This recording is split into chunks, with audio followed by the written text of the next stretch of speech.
Hello everyone, কী অবস্থা সবার? কেমন আছেন সবাই? আশা করি সবাই ভালো আছেন। চলে আসলাম আরেকটি ছোট্ট ব্লগ নিয়ে আপনাদের সাথে। তো সকাল সকাল আমি চিয়া সিড খাই। তো চিয়া সিডটা ঘুম থেকে উঠেই ভিজিয়ে আমি আয়নকে স্কুলে দিয়ে আসবো। তো আমি চিয়া সিডটা ভিজিয়ে নিচ্ছি। আর এই চিয়া সিডটা আমি লাস্ট 6-7 মাস ধরে খাচ্ছি।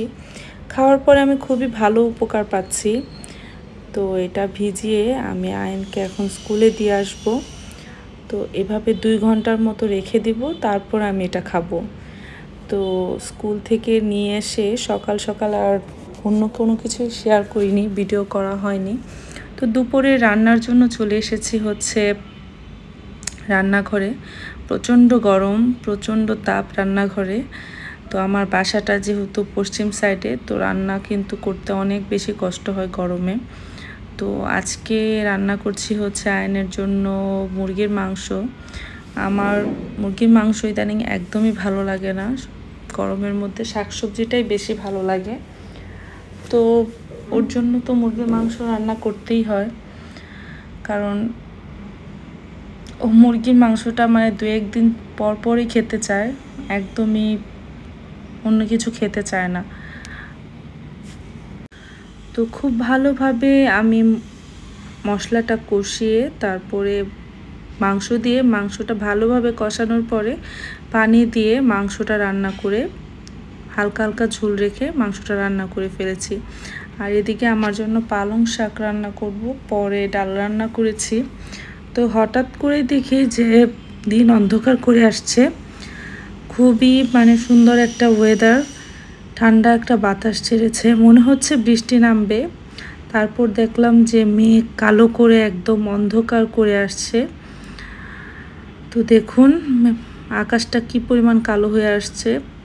আর বৃষ্টি আসার আগের মুহূর্তটা না আমার অনেক বেশি ভালো লাগে, অনেক ঠান্ডা হয়ে যায় পুরো দুনিয়াটা। তো এই টাইমটা আমার খুবই পছন্দের। তারপরে আমি আর আয়ান কিছুক্ষণ বারান্দায় থেকে শরীরটা একদম ঠান্ডা করে ধ্যান ঘরে এসেছি। তো বৃষ্টি হালকা হালকা শুরু হয়ে গিয়েছে। তো বিকালবেলা আজকে একটা মজাদার নাস্তা আজকে শেয়ার করব আপনাদের সাথে। তো সেজন্য আমি সন্ধ্যার দিকে চিন্তা করছি একটা আনকমন নাস্তা শেয়ার করব। তো এই নাস্তাটা আগে কেউ খেয়েছে কিনা আমি জানি না, বাট আমি ইদানিং খাচ্ছি। আর এই নাস্তাটা ডায়েটের জন্য অনেক বেশি ভালো, আর ডায়েট যারা করছেন না তাদের জন্য অনেক মজা মানে ভালো হবে। তো আয়নের জন্য রান্না করছি হচ্ছে ফ্রেঞ্চ ফ্রাই। ওর জন্য ফ্রেঞ্চ ফ্রাইটা করে দেন আমি নাস্তাটা বানাতে যাব। তো ফ্রেঞ্চ ফ্রাইগুলো মচমচে করে ভেজে বাটিতে রেখে আমি এখন ম্যাগি স্বাদে ম্যাজিক দিয়ে নিচ্ছি। তো এটা দেওয়ার পরে কিন্তু একদম রেস্টুরেন্টের মতো একটা মানে মজা লাগে আর কি। আর আমি যেই নাস্তাটা বানাবো সেটা বানাতে লাগবে হচ্ছে ওটস সাধারণত আমরা ডায়েটে খেয়ে থাকি, ডায়েট যারা করছে তাদের জন্য বেশি মানে উপকার, আর এভাবেও খাওয়া যায়। তো আমি আজকে ওটস দিয়ে নাস্তাটা বানাবো। তো এই জন্য লাগবে একটা কলা আর একটা ডিম।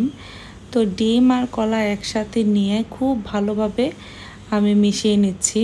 এটা কলা যেহেতু তাই একটু মিশাতে কিন্তু একটু সময় লাগবে। তো কোনো প্রকার চিনি ইউজ করব না, যারা চিনি একটু বেশি খান তারা চিনি দিয়ে নিতে পারবেন। আর কলার জন্য কিন্তু এমনি একটা মিষ্টি হয় যেটা প্রাকৃতিক, কোনো ক্ষতিকারক না। তো যেহেতু আমি ডায়েট করছি তো এই জন্যে আমি এখানে হাফ কাপের মতো ওটস নিয়ে কলার সাথে ডিমের সাথে খুব ভালো করে মিশিয়ে নেব।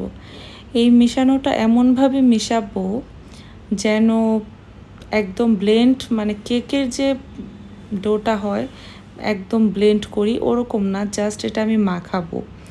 আগেই আমি কলা আর ডিমটা খুব ভালো করে ব্লেন্ড করে নিয়েছি, এখন আমি ওটসটা দিয়ে মাখাবো। আর এদিক দিয়ে একটা গ্রিন টি খাবো আমি যতক্ষণ এটা মানে মাখানো থাকে। আধা ঘন্টার মতো রেখে দেব, তারপরে এই পিঠাটা তৈরি করব।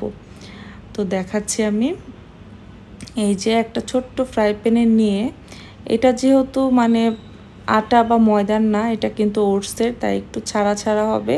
তো হাত দিয়ে করলেই বেশি ভালো। আমি চামচ দিয়ে করতে গিয়ে একটু সমস্যার মধ্যে ফেলে দিয়েছি। এই দেখুন, চামচ দিয়ে কিন্তু গোল হচ্ছিলই না, খুব কষ্ট হচ্ছিল। তো একদম বেশি পাতলাও না, একদম বেশি মোটাও না, এরকম করে আমি একটা গোল শেপ করে দিচ্ছি। তো এই দেখুন, বেশিক্ষণ লাগে না, 5 মিনিটের মতো রাখলেই এই পিঠাটা হয়ে যাবে। তো এটা আমি রাখলাম 5 মিনিট। দেন একটু পোড়া পোড়া ভাব হয়ে আসলে আমি এটা তুলে নিব। আর একটু ফুলে ফুলে থাকে, আর আপনারা যদি একটু বেকিং পাউডার দেন তাহলে কিন্তু এটা আরও বেশি ফুলবে আর একটু সফট হবে আর কি। এই খাবারের টেস্টটা একটু অন্যরকম। সব অন্য ধরেন ময়দা জাতীয়, আটা জাতীয় জিনিস মানে পিঠার মতো না, একটু অন্যরকমই লেগেছে আমার কাছে। তো 2টা পিঠা বানিয়েছি, হাফ কাপ দিয়ে 2টা পিঠা হয়। এই যে আমি এখন এগুলো খাবো। তো আপনাদের কেমন লেগেছে আমার ব্লগটা জানাবেন অবশ্যই। আর এই পিঠাটা যদি কেউ বানাতে চান অবশ্যই বানিয়ে খাবেন, খুবই মজাদার।